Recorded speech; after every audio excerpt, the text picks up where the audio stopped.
നിയമസഭയ്ക്കുള്ളിൽ നിന്നും ഇപ്പോൾ ജിതിൻ ചേരുന്നുണ്ട് വിവരങ്ങൾ നൽകാനായിട്ട്. ജിതിൻ, പ്രതിപക്ഷം സഭ ബഹിഷ്കരിച്ച് പുറത്തേക്ക് പോയി. പക്ഷേ അതിനുശേഷവും സ്വാശ്രയ വിഷയത്തിൽ മുഖ്യമന്ത്രി സഭയിൽ സർക്കാരിന്റെ നിലപാട് വ്യക്തമാക്കുകയുണ്ടായി.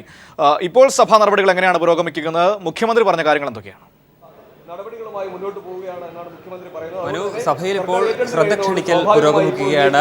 പ്രതിപക്ഷം വലിയ പ്രതിഷേധം ഉയർത്തിയതിനെ തുടർന്ന് സഭ ബഹിഷ്കരിച്ച് ഏറ്റവും ഒടുവിൽ പുറത്തേക്ക് പോയിരിക്കുന്നു. അതേസമയം തന്നെ പ്രതിപക്ഷത്തിന്റെ നിലപാട് സംബന്ധിച്ച് മുഖ്യമന്ത്രി സ്വാശ്രയ പ്രശ്നത്തിൽ വീണ്ടും സർക്കാരിന്റെ നിലപാട് വ്യക്തമാക്കിയിരിക്കുന്നു. ഏറ്റവും ഒടുവിൽ നടന്ന കക്ഷി നേതാക്കളുടെ യോഗത്തിൽ പരിഹാരത്തിന്റെ കാര്യത്തിലെങ്കിലും ഒരു തീരുമാനത്തിൽ എത്തണമെന്ന പ്രധാന ആവശ്യമാണ് പ്രതിപക്ഷത്തിന്റെ ഭാഗത്തു നിന്നും ഉണ്ടായത്. ആ കാര്യത്തിലാണ് മുഖ്യമന്ത്രി നിലപാട് സഭയിൽ തന്നെ വ്യക്തമാക്കിയിരിക്കുന്നത്. പരിഹാരത്ത് ഫീസ് കുറയ്ക്കുക എന്നത് നിലവിലെ സാഹചര്യങ്ങളിൽ സാധ്യമല്ല എന്ന് മുഖ്യമന്ത്രി നേരത്തെ തന്നെ സഭയിൽ വ്യക്തമാക്കിയിരുന്നു. അത് അദ്ദേഹം ആവർത്തിച്ചിരിക്കുന്നു. പരിഹാരം എത്രയും പെട്ടെന്ന് സർക്കാർ ഏറ്റെടുക്കുമെന്നത് കഴിഞ്ഞ ദിവസം തന്നെ സഭയിൽ മുഖ്യമന്ത്രി വ്യക്തമാക്കിയിരുന്നതാണ്. അതും അദ്ദേഹം ആവർത്തിച്ചു. പരിഹാരം എത്രയും പെട്ടെന്ന് സർക്കാർ ഏറ്റെടുക്കും. അപ്പോൾ സർക്കാർ ഫീസ് ഘടന, സർക്കാർ മെഡിക്കൽ കോളേജുകളിലെ ഫീസ് ഘടനയായിരിക്കും പരിഹാരത്തും ഉണ്ടാവുക. ഒപ്പം തന്നെ പരിഹാരത്ത് ആകെയുള്ള 100 സീറ്റുകളിൽ 50 സീറ്റുകളാണ് സർക്കാരിനുള്ളത്. അതിൽ 20% സീറ്റുകൾ SC/BC BPL സീറ്റുകളാണ്. അതിൽ 25,000 ഫീസ്. മറ്റുള്ള 30 സീറ്റുകളിലാണ് 30 സീറ്റുകൾ സംബന്ധിച്ചാണ് പ്രതിപക്ഷം ഇപ്പോൾ പ്രതിഷേധം ഉന്നയിക്കുന്നത്. ഈ കുട്ടികൾക്ക് 30 വിദ്യാർത്ഥികൾക്ക് അധിക ബാധ്യത വരാത്ത രീതിയിൽ തന്നെയാണ് സർക്കാർ നിലവിൽ തീരുമാനമെടുത്തിരിക്കുന്നത് എന്ന് മുഖ്യമന്ത്രി സഭയിൽ വ്യക്തമാക്കുകയുണ്ടായി. ഒപ്പം തന്നെ സർക്കാർ ഇക്കാര്യത്തിൽ പിടിവാശിയില്ല എന്നും മുഖ്യമന്ത്രി ആവർത്തിച്ച് വ്യക്തമാക്കുകയുണ്ടായി. പ്രതിപക്ഷം ആവശ്യപ്പെട്ടപ്പോഴെല്ലാം തന്നെ സർക്കാർ യോഗം വിളിച്ചിട്ടുണ്ട്. ഇപ്പോൾ സ്പീക്കറുടെ അധ്യക്ഷതയിലും യോഗം നടന്നുകൊണ്ടിരിക്കുന്നു. ഇനി മുഖ്യമന്ത്രി എന്ന നിലയിൽ വേണമെങ്കിൽ വീണ്ടും യോഗം വിളിക്കാമെന്നും മുഖ്യമന്ത്രി സഭയിൽ പറയുകയുണ്ടായി. വിദ്യാർത്ഥികളുടെ കാര്യത്തിൽ മാത്രമാണ് സർക്കാരിൻ്റെ പിടിവാശിയുള്ളത് എന്നും മുഖ്യമന്ത്രി സഭയിൽ വ്യക്തമാക്കുകയുണ്ടായി. എങ്കിലും പ്രതിപക്ഷം ഇക്കാര്യത്തിൽ പ്രതിഷേധം തുടർന്നുകൊണ്ട് തന്നെ മുന്നോട്ട് പോവുകയാണ്. സഭാ നടപടികൾ തടസ്സപ്പെടുത്തരുത് എന്ന സ്പീക്കറുടെ അഭ്യർത്ഥന മാനിച്ചുകൊണ്ട് സഭാ നടപടികൾ തടസ്സപ്പെടുത്തുന്നില്ല എങ്കിലും സഭ ബഹിഷ്കരിക്കുകയാണ് എന്ന് വ്യക്തമാക്കിക്കൊണ്ടാണ് പ്രതിപക്ഷ നേതാവ് രമേശ് ചെന്നിത്തല ഒടുവിൽ സഭ വിട്ടിറങ്ങിയത്. എന്തായാലും പ്രതിപക്ഷം സമരവുമായി മുന്നോട്ട് പോകുമ്പോഴും പരിഹാരത്തിൻ്റെ കാര്യത്തിലെങ്കിലും ഒരു തീരുമാനത്തിലെത്തിയാൽ സമരം അവസാനിപ്പിക്കാമെന്ന തീരുമാനമാണ്, ഒരു അനൗദ്യോഗിക തീരുമാനമാണ് UDF ക്യാമ്പിൽ പ്രതിപക്ഷത്തുള്ളത് എന്നാണ് നിലവിൽ ലഭിക്കുന്ന വിവരം. എന്തായാലും മുഖ്യമന്ത്രി ഏറ്റവും ഒടുവിൽ സ്വാശ്രയ പ്രശ്നത്തിൽ സർക്കാരിൻ്റെ നിലപാട് വീണ്ടും ആവർത്തിച്ച സഭയിൽ വ്യക്തമാക്കിയിരിക്കുകയാണ്. ജിതിൻ, തീർച്ചയായും അത്തരത്തിൽ സഭയിൽ ഒരു വശത്ത് സമരവും മറുവശത്ത് സഭാ നടപടികൾ ഇപ്പോൾ തടസ്സമില്ലാതെ മുന്നോട്ട് പോകുന്നു. പ്രതിപക്ഷം സഭ ബഹിഷ്കരിച്ച് പുറത്തേക്ക് പോവുകയും ചെയ്തു. സർക്കാർ അവിടെ ചർച്ചയ്ക്ക് തയ്യാറാണെന്ന് പറയുമ്പോഴും സർക്കാർ തങ്ങളുടെ നിലപാടിൽ ഉറച്ചു നിൽക്കുന്നു. പ്രതിപക്ഷം അവരുടെ സമരവുമായി മുന്നോട്ട് പോകുന്നു. ഇക്കാര്യത്തിൽ അല്പസമയം മുമ്പ് പ്രതിപക്ഷ നേതാവ് പറഞ്ഞത് ഈ കക്ഷി നേതാക്കളുമായി നടന്ന ചർച്ചയിൽ മുഖ്യമന്ത്രി ചില നിർദ്ദേശങ്ങൾ മുന്നോട്ട് വച്ചിട്ടുണ്ട്. അത് UDF യോഗത്തിൽ ചർച്ച ചെയ്യാം എന്ന തരത്തിലാണ്. അതായത് പരിഹാരത്തിൻ്റെ കാര്യത്തിലും ഒപ്പം തന്നെ തലവരിപ്പണത്തിലെ ക്രൈംബ്രാഞ്ച് അന്വേഷണത്തിൻ്റെ കാര്യത്തിലടക്കം മുഖ്യമന്ത്രി കുറച്ച് നിർദ്ദേശങ്ങൾ മുന്നോട്ട് വച്ചിട്ടുണ്ട്. അത് UDF-ൽ ചർച്ച ചെയ്ത് സമരത്തിൻ്റെ കാര്യത്തിൽ തീരുമാനത്തിൻ്റെ കാര്യം പറയാമെന്നാണ് അദ്ദേഹം പറഞ്ഞത്. ഒരു പക്ഷേ ഇപ്പോൾ നമ്മൾ പറഞ്ഞതുപോലെ ആ മുഖ്യമന്ത്രി നിർദ്ദേശങ്ങൾ മുന്നോട്ട് വച്ചതിനെ തുടർന്ന് സമരം അവസാനിപ്പിച്ച് തടിയൂരുക, അല്ലെങ്കിൽ നിലവിൽ മറ്റു മാർഗങ്ങളില്ല അവർക്ക് മുന്നിൽ ഈ സമരം മുന്നോട്ട് കൊണ്ടുപോകാൻ, ആ രീതിയിലേക്ക് പോകുമെന്നാണോ പ്രതീക്ഷിക്കേണ്ടത്? തീർച്ചയായും പ്രധാനമായും 2 ആവശ്യങ്ങളാണ് ഇന്ന് പ്രതിപക്ഷം കക്ഷി നേതാക്കളുടെ യോഗത്തിൽ മുന്നോട്ട് വെച്ചതെന്നാണ് നമുക്ക് ലഭിക്കുന്ന വിവരം. അത് പരിഹാരത്തിൻ്റെ കാര്യത്തിൽ ഫീസ് കുറയ്ക്കുന്ന തരത്തിൽ അല്ലെങ്കിൽ അനുഭവപൂർവ്വമായ ഒരു തീരുമാനം ഉണ്ടാവുക. മറ്റൊന്ന്, കോളേജുകൾ തലവരിപ്പണം വാങ്ങുന്നുണ്ടോ എന്നത് സംബന്ധിച്ച് നിലവിൽ വിജിലൻസ് അന്വേഷണമാണ് പ്രഖ്യാപിച്ചിട്ടുള്ളത്. ഈ വിജിലൻസ് അന്വേഷണം പ്രായോഗികമല്ല എന്ന നിലപാടാണ് കക്ഷി നേതാക്കളുടെ യോഗത്തിൽ പ്രതിപക്ഷം എടുത്തത്. വിജിലൻസ് അന്വേഷണമല്ല, മറിച്ച് ക്രൈംബ്രാഞ്ച് അന്വേഷണമാണ് വേണ്ടത് എന്ന ആവശ്യവും പ്രതിപക്ഷ നേതാവിൻ്റെ ഭാഗത്തു നിന്നുണ്ടായി. ഇത് അംഗീകരിക്കാൻ സർക്കാർ തയ്യാറാണ് എന്നും മുഖ്യമന്ത്രി സഭയിൽ നേരത്തെ വ്യക്തമാക്കുകയുണ്ടായി. ഏത് ഏജൻസിയെ കൊണ്ട് അന്വേഷിക്കാനും സർക്കാർ തയ്യാറാണ്, ക്രൈംബ്രാഞ്ച് അന്വേഷണത്തിന് സർക്കാർ തയ്യാറാണ് എന്ന നിലപാട് മുഖ്യമന്ത്രി സഭയിൽ എടുക്കുകയുണ്ടായി. അതേസമയം തന്നെ പ്രതിപക്ഷത്തിൻ്റെ മറ്റൊരു ആവശ്യത്തിൽ മുഖ്യമന്ത്രി നിലപാട് വിശദീകരിക്കുകയുണ്ടായി. തൽക്കാലം ഫീസ് കുറയ്ക്കുക എന്നത് സാധ്യമല്ലെങ്കിലും എത്രയും പെട്ടെന്ന് സർക്കാർ ഏറ്റെടുക്കും എന്നതാണ് മുഖ്യമന്ത്രി അറിയിച്ചിരിക്കുന്നത്. ഇനി ഒരു പക്ഷേ എന്ന് ഏറ്റെടുക്കും എന്നത് സംബന്ധിച്ചൊരു വ്യക്തത വരുത്തിക്കഴിഞ്ഞാൽ പ്രതിപക്ഷം സമരം അവസാനിപ്പിച്ചേക്കും, അല്ലെങ്കിൽ അത്തരത്തിലുള്ള ഒരു തീരുമാനത്തിലേക്കെങ്കിലും എത്തിയേക്കും എന്ന സാധ്യതയാണ് ഉള്ളത് എന്ന് വിലയിരുത്തേണ്ടിയിരിക്കുന്നു. എന്തായാലും പ്രതിപക്ഷ നേതാവിൻ്റെ വാക്കുകളിൽ നിന്നും വായിച്ചെടുക്കാവുന്നത് അതുതന്നെയാണ്. ജിതിൻ, ഞാൻ വരാം. ഇപ്പോൾ സഭയ്ക്ക് മുന്നിൽ നിന്ന് നമ്മോടൊപ്പം ഷീജ കൂടി ചേരുന്നുണ്ട്, സഭയ്ക്ക് പുറത്തുള്ള പ്രതിഷേധ കാര്യങ്ങളെക്കുറിച്ച് പറയാൻ വേണ്ടി. ഷീജ, ഈ സഭ ബഹിഷ്കരിച്ചതിന് ശേഷം പ്രതിപക്ഷം സഭയ്ക്ക് പുറത്തേക്ക് വന്നു, മാധ്യമപ്രവർത്തകരെ കണ്ടു, ചില കാര്യങ്ങളൊക്കെ പ്രതിപക്ഷ നേതാവ് പറയുകയുണ്ടായി. പ്രതിപക്ഷ നേതാവ് പറഞ്ഞ കാര്യങ്ങളുടെ പൂർണ്ണമായ വിവരങ്ങൾ സഭ ബഹിഷ്കരിച്ചതിന് ശേഷം പുറത്തു വന്ന് പറഞ്ഞ കാര്യങ്ങൾ എന്തൊക്കെയാണ്?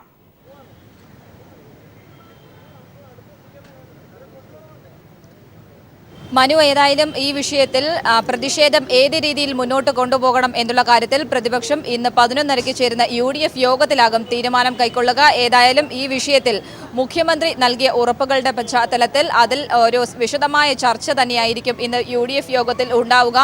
ഇതിൽ ഇത്തരത്തിൽ മുഖ്യമന്ത്രി പ്രത്യേകിച്ചും രാവിലെ കക്ഷി നേതാക്കളുടെ യോഗത്തിൽ പ്രതിപക്ഷത്തിന് മുന്നിൽ വെച്ച കാര്യങ്ങൾ എന്ന് പറയുന്നത് പരിയാരം മെഡിക്കൽ കോളേജിന്റെ കാര്യത്തിൽ വിദ്യാർത്ഥികൾക്ക് അടുത്ത വർഷം അധിക ബാധ്യത വരാത്ത രീതിയിൽ കാര്യങ്ങൾ മുന്നോട്ട് കൊണ്ടുപോകും. പ്രത്യേകിച്ചും സർക്കാർ അത് പെട്ടെന്ന് തന്നെ പരിയാരം മെഡിക്കൽ കോളേജ് ഏറ്റെടുക്കുമ്പോൾ തുടർന്ന് അടുത്ത വർഷം മുതൽ വിദ്യാർത്ഥികൾക്ക് അതേ സർക്കാർ ഫീസിൽ തന്നെ പഠിച്ചാൽ മതിയാകും. ആ രീതിയിൽ തന്നെയാണ് കാര്യങ്ങൾ പുനഃക്രമീകരിക്കുന്നത്. മറ്റൊന്ന് തലവരി പണവുമായി ബന്ധപ്പെട്ടുള്ള കാര്യമാണ്. അതിൽ ക്രൈംബ്രാഞ്ച് അന്വേഷണം നടത്തുന്നതിൽ സർക്കാരിന് തടസ്സമില്ല എന്നുള്ള കാര്യവും മുഖ്യമന്ത്രി വ്യക്തമാക്കിയിട്ടുണ്ട്. ഇതിൻ്റെയൊക്കെ പശ്ചാത്തലത്തിൽ ഈ വിഷയങ്ങൾ തന്നെയാകും ഇന്നത്തെ UDF യോഗം വിശദമായി ചർച്ച ചെയ്യുക. നമുക്ക് അദ്ദേഹത്തിൻ്റെ വാക്കുകളിൽ നിന്നും മനസ്സിലാക്കാൻ സാധിച്ചിട്ടുള്ളത് പ്രതിപക്ഷം പ്രധാനമായും ഈ വിഷയങ്ങളിൽ മേൽ സമരം അവസാനിപ്പിക്കും, ആ ഒരു സമവായത്തിലേക്ക് കാര്യങ്ങൾ ചെന്നെത്തും എന്ന് തന്നെയാണ് പ്രതീക്ഷിക്കപ്പെടുന്നത്.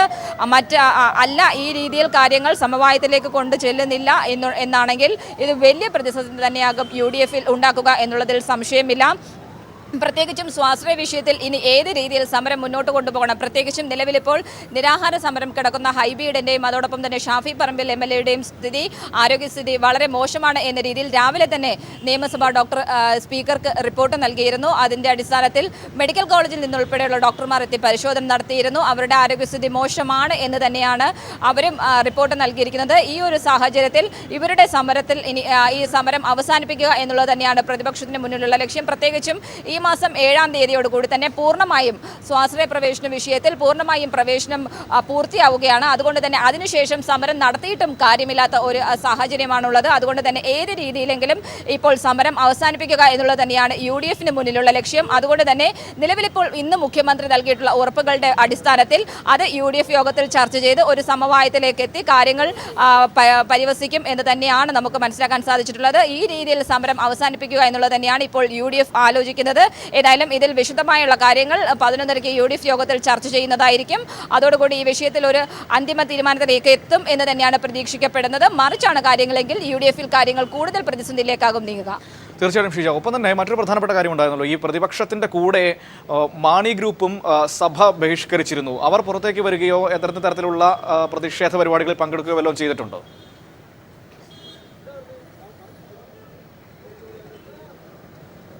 അവർ പ്രതിപക്ഷത്തിനൊപ്പം തന്നെ സഭ ബഹിഷ്കരിക്കുന്നു എന്ന് തന്നെയാണ് മാണി വിഭാഗം സഭയെ അറിയിച്ചിട്ടുള്ളത്. ഏതായാലും അവർ ഈ രീതിയിൽ പ്രതിപക്ഷം പുറത്തു വന്ന് മാധ്യമങ്ങളോട് പ്രതികരിച്ച രീതിയിലോ അവർ പ്രതിഷേധിച്ച രീതിയിലോ അവർ പ്രതിഷേധിച്ചിട്ടില്ല. എല്ലാവരും പ്രതിപക്ഷ നേതാവിൻ്റെ നേതൃത്വത്തിൽ ആദ്യം തന്നെ UDF MLAമാർ നിരാഹാരം കിടക്കുന്നിടത്ത് അവർക്കൊപ്പം കൂടുകയായിരുന്നു. അവിടെ കുത്തിയിരുന്ന് മുദ്രാവാക്യം വിളിച്ചതിന് ശേഷം മാത്രമാണ് അവർ നിയമസഭയ്ക്ക് പുറത്തേക്ക് എത്തിയത്. തുടർന്നാണ് അവർ മാധ്യമങ്ങളെ കണ്ടത്.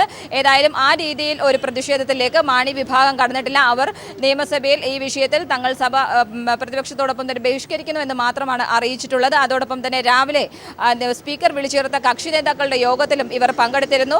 ഇതിൽ PJ ജോസഫ് അവരുടെ നിലപാടും വ്യക്തമാക്കിയിരുന്നു. ഈ രീതിയിൽ സ്വാശ്രയ പ്രവേശനത്തിലുള്ള അവരുടെ നിലപാടും അറിയിച്ചിരുന്നു. എന്നാൽ ആ രീതിയിൽ ഇപ്പോൾ UDFന്റെ പ്രതിഷേധത്തിന്റെ രീതിയിലേക്കുള്ള പ്രതിഷേധങ്ങൾ അവരുടെ ഭാഗത്ത് നിന്നും ഉണ്ടായിട്ടില്ല. മനു, തീർച്ചയായിട്ടും ഷീജ, നമ്മൾ പറഞ്ഞതുപോലെ തന്നെയാണ് കാര്യങ്ങൾ. അതായത് മുഖ്യമന്ത്രി ചില നിർദ്ദേശങ്ങൾ മുന്നോട്ട് വച്ചിട്ടുണ്ട്.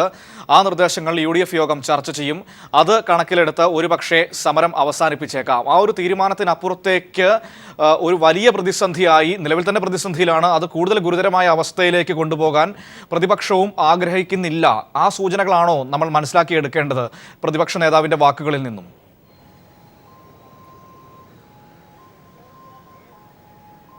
തീർച്ചയായും മനു, ആ രീതിയിൽ തന്നെയാണ് നമ്മൾക്ക് കാര്യങ്ങൾ മനസ്സിലാകുന്നത്. പ്രത്യേകിച്ചും പ്രതിപക്ഷ നേതാവ് ആവർത്തിച്ച് പറയുന്നത് തങ്ങൾക്ക് സഭ ഈ രീതിയിൽ തടസ്സപ്പെടുത്തണം എന്നൊരാഗ്രഹം ഇല്ല, സഭാ നടപടികളുമായി സഹകരിക്കണം എന്ന രീതിയിൽ തന്നെയാണ് തങ്ങളുടെയും ആഗ്രഹം. എന്നാൽ ഈ രീതിയിൽ UDF MLAമാർ സമരം കിടക്കുന്നത് കൊണ്ട് മാത്രമാണ് തങ്ങൾ സഭാ നടപടികളുമായി സഹകരിക്കാത്ത ഒരു സാഹചര്യം നിലനിൽക്കുന്നത്.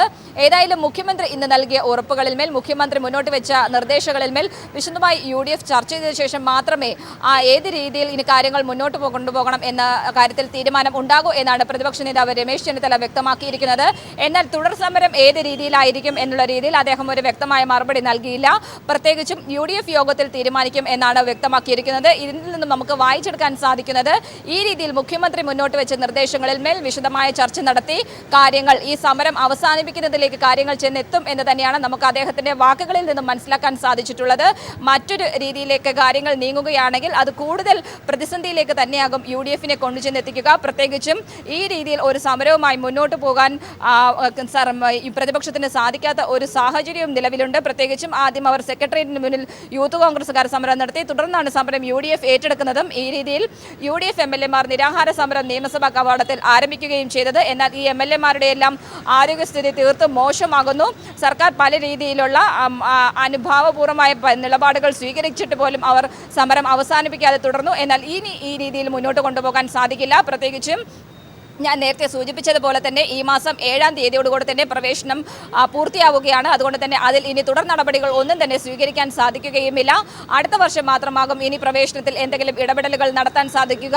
അതുകൊണ്ട് അവർക്ക് ഈ വിഷയത്തിൽ തുടർന്ന് 7-ാം തീയതിക്ക് ശേഷം സമരം നടത്തിയാൽ പോലും അതിന് ഒരു മാനം ഇല്ലാത്ത രീതിയിലേക്കാകും കാര്യങ്ങൾ നീങ്ങുക. അത് തന്നെയാണ് UDF-ന് വലിയ പ്രതിസന്ധിയും ഉണ്ടാക്കുന്നത്. അതുകൊണ്ട് ഇന്നത്തെ UDF യോഗത്തിൽ ഈ കാര്യങ്ങൾ ഒരു സമവായത്തിലേക്ക് എത്തി സമരം അവസാനിപ്പിക്കുന്നതിലേക്ക് കാര്യങ്ങൾ നീങ്ങും എന്ന് തന്നെയാണ് നമുക്ക് മനസ്സിലാക്കാൻ സാധിക്കുന്നത്. മനു, ശരി. ഷീജയാണ് നിയമസഭാ കവാടത്തിന് പുറത്തുനിന്നും, ഒപ്പം തന്നെ ജിതിൻ നിയമസഭയ്ക്കുള്ളിൽ നിന്നും തത്സമയ വിവരങ്ങൾ നൽകിക്കൊണ്ടിരുന്നത്.